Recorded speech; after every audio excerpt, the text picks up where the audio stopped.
It is it's Saturday evening-ish. 5, what did I say? Um, 5:10? I think I might have set uh, my time for this at 5:15. So I'm early. I'm way early. It's not often that I'm early. Good cause to celebrate.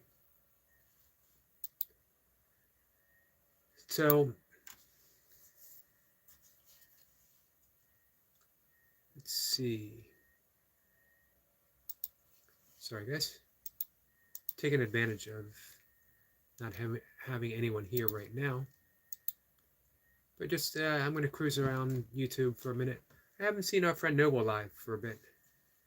I think he's been live and just odd times for me, and I haven't been able to um, make it. And hey, I just got a message on my YouTube community that actually has a reply that um, it's Joe Delaney's birthday. Happy birthday, Joe Delaney. It is also our friend's Flower's birthday. Well, actually, technically, her birthday was, well, it was today, but today is tomorrow for her, as our young friend lives in Myanmar. There we go. Um, so, I just did a short little talk on um, the title was Forgiveness, Innocence, and Nothing.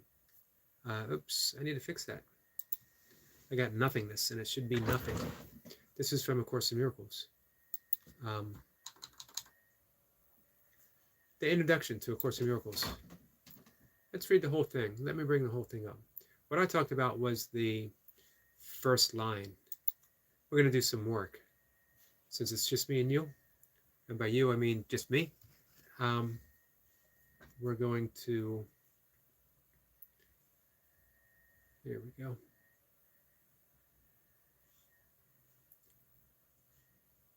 We're going to get a little bit of work done,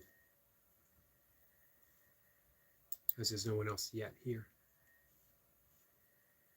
If anyone shows up, as I mentioned before, you just never know on a Saturday night, or even a Sunday. People are busy. They got a life outside of YouTube, which shows you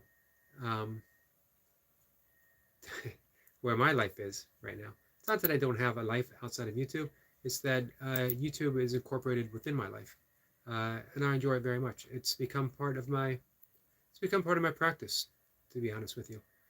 Every aspect of it. The fact that I get to share the things that I love, that I get to share them with people that I love, and that very often it's a challenge. That people come in and they want to, the expression is troll. We get trolls. I don't like using that because I go with what Pascal said, that once you label me, you negate me. So if you label someone a troll, even if they have troll-like behaviors, troll-like symptoms, that doesn't make them trolls. Just makes them people on YouTube who, for whatever reason, and maybe, well, let's get into the reason. I've been threatening to talk about this for a while. If we go with yogic psychology, the reason is because of what's called the kleshas, or the 5 afflictions of the mind. And that is our addiction to our attachments. We're addicted to the things that we're attached, which is weird because everything changes. So we are basically addicted to illusions, things that aren't even real. And that, in that way, we're heading back towards A Course in Miracles. Really, any non-duality tradition.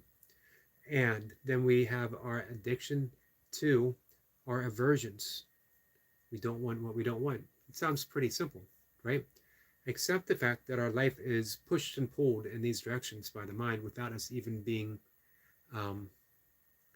aware that it's going on. The third, this is no particular order here. Although one I always list as last because I think it's the most important. The third is fear of death.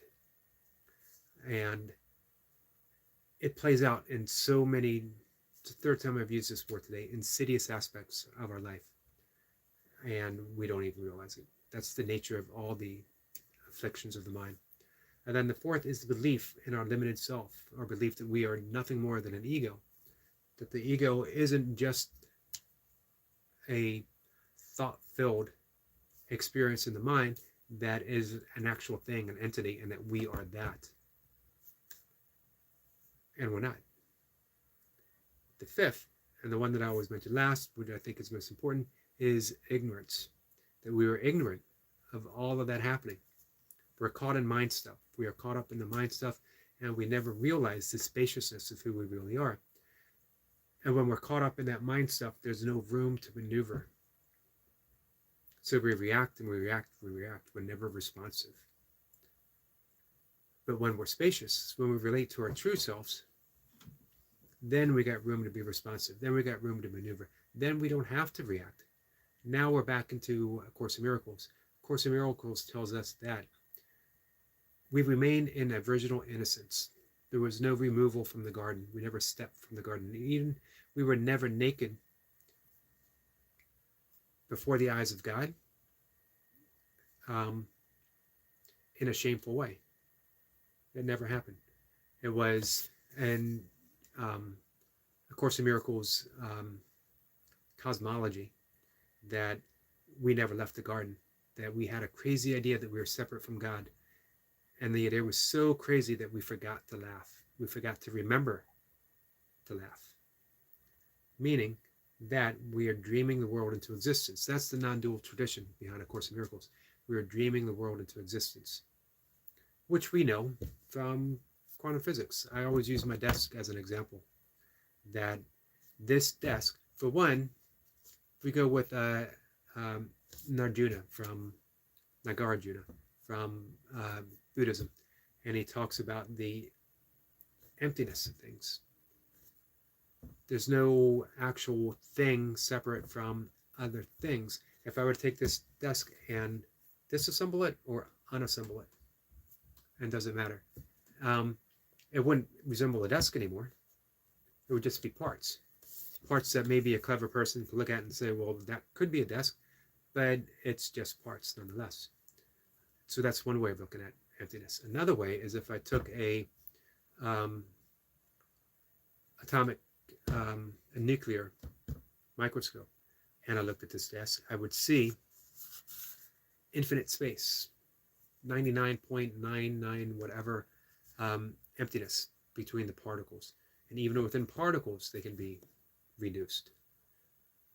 Depending on how far back you go into, or how deep we go into quantum physics. If you're an advocate of string theory, I don't know enough about quantum physics. I know a couple big words that I use in conversations, but I resonate with it. I resonate with the big words that I use.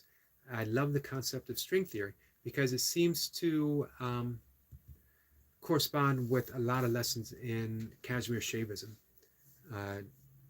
which is a non-dual tradition. Everything emerging from the vibration of what literally we could call nothingness itself. Nothingness vibrating the world into existence. That's the desk. It's been vibrated into existence. But if we look at it under the right microscope, we see the nothingness.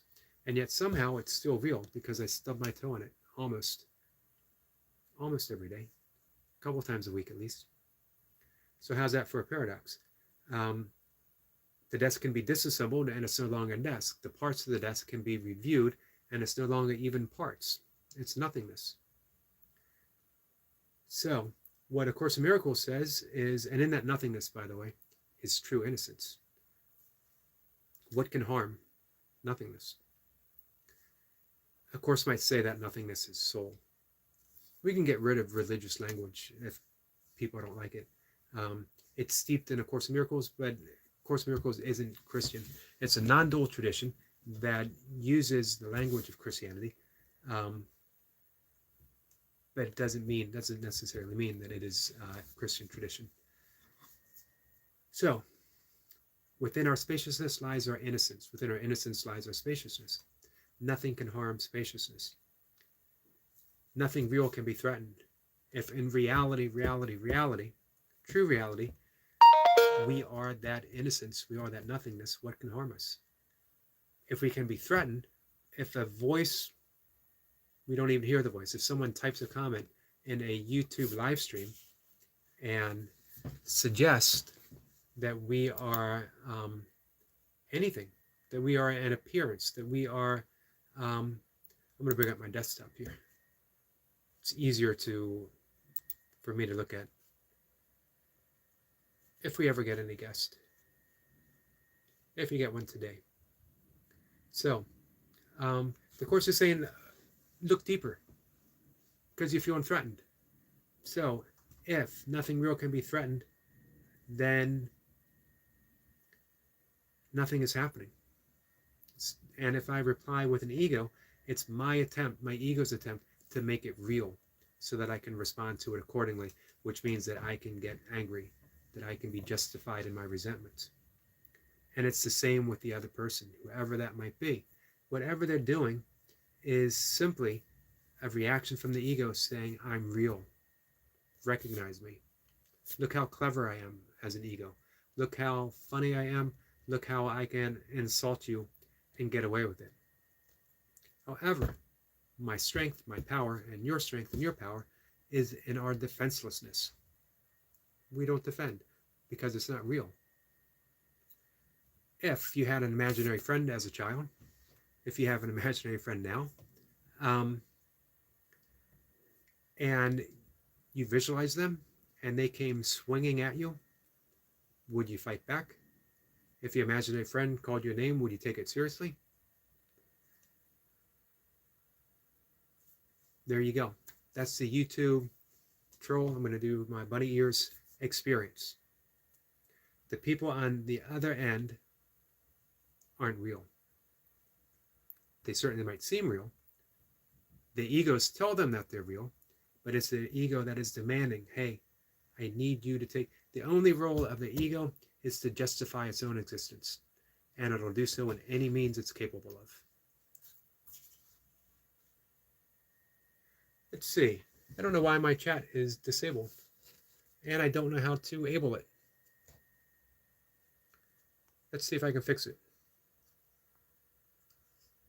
I'm going to have to admit here, guys, I don't know how to fix anything on YouTube. So here's what I'm going to do. I'm going to end my live stream, and I'm going to come back. And if you guys want to join me again, I'd appreciate it. So, thanks, guys.